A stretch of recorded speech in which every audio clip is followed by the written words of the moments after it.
Morning mga kaspark. Ito magre-repair tayo ng box ng grapes.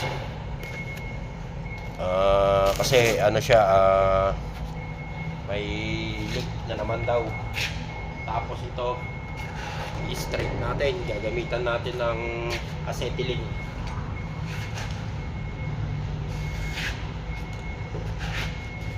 Dapat marunong yung mga pupunta rito, may knowledge din sa paggamit ng acetylene, kasi pag wala, makawa. Hindi, minsan kailangan talaga dahil basic lang daw, hindi pa marunong. Meron kasing mga Pilipino na nagpunta rito, hindi marunong mag ganyan. Dapat marunong kayo mga kaspark, kasi mahirap pag hindi kayo marunong.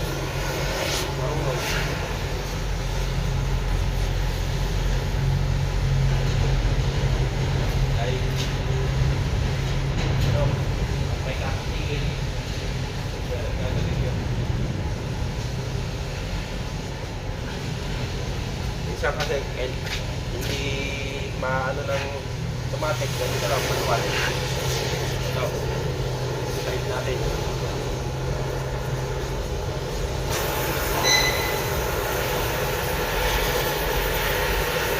Tingin lang natin.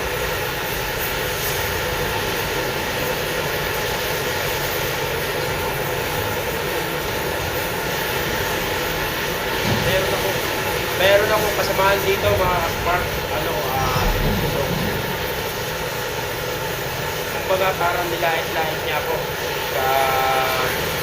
pero hindi ko kasama ko niya dito sa workshop, pero hindi ko ay parang may trabaho, hindi kami parehas. Ngayon may papagawa sa workshop takpe. Tinanong niya ako kung marunong ako gumamit ng harness. Sabi ko oo. Tapos ngayon hindi niya alam, nag-safety rin ako. Umalis ako ng Pilipinas isang beses. Safety ako. Kasi may training ako. Ito ako 4 session ng training. Sabi ba naman sa akin na gamitin ko daw yung binigay niya, pero hindi niya alam, nakakuha na ako ng gagamitin kong harness. Ngayon binibigay niya sa akin isang hook lang. Ngayon sabi ko, hindi ko sinabi na ano pala na meron ako. Pero ngayon nung isusuot ko na, bakit dalawang hook niyan? Kasi karamihan dito isa lang. Sabi niya, ano? Sabi ko, ikaw ba marunong ka ba talagang gumamit ng harness o ano? Sabi ko sa kanya. Kasi kung talagang marunong ka, alam mo dapat. Sabi ko, hindi safe yan, sabi ko, yung harness na isang hook. Baka di mo alam kung ilang meters ang aakyatin mo, sabi ko, na ano ka na, gagamitan mo na ng harness. Sabi ko sa kanya, correct me if I wrong, mga kaspark. 2 meters o 2.5 meters. Gagamit ka na ng harness. Hindi na sakpan sa kanya yun.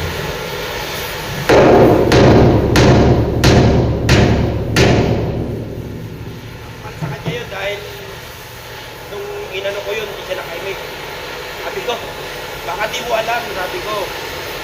May mga training ako niyan, dati rin ako safety ako sa kanya.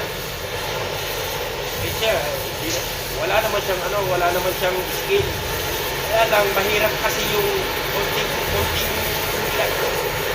alam mo pa lang, nagmamagaling ka na, lahat alam mo. Huwag ganoon. Saka dapat, marunong siyang mag-approach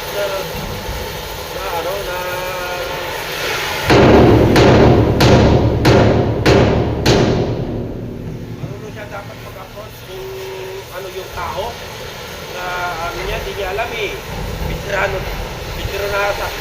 na ako, sabi ko sa kanya. Hindi ako nakapagpigil pinagbigyan ko ng pinagbigyan hanggang sa nakakyat kami ng tangke.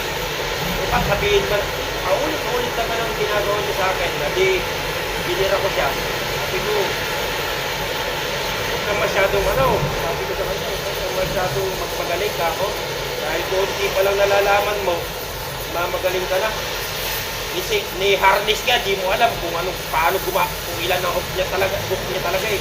Sabi ko sa kanya, kasi dito, hindi lahat dito sa Australia, mga kaspark ha, na naka-standard ang safety. Dito hindi rin. Nakakita, wala akong license ng forklift, inaano ko yan. Minamaniyo ko yan, kahit siya, wala siyang training ng wala siyang forklift license. Pero pag nahuli kayo parehas, yari.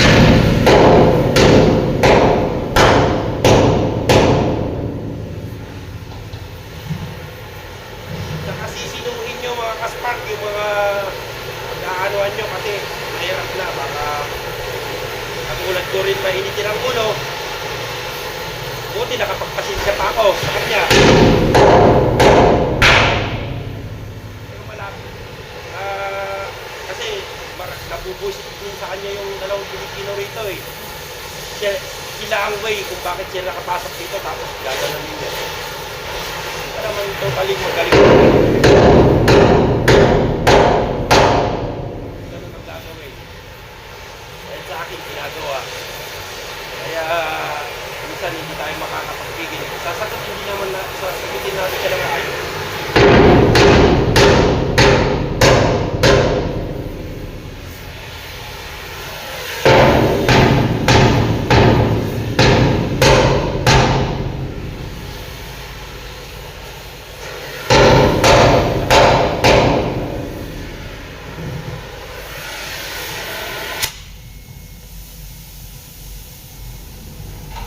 Tapos na natin yung tingin to mga kaspark. So, naka-bench siya.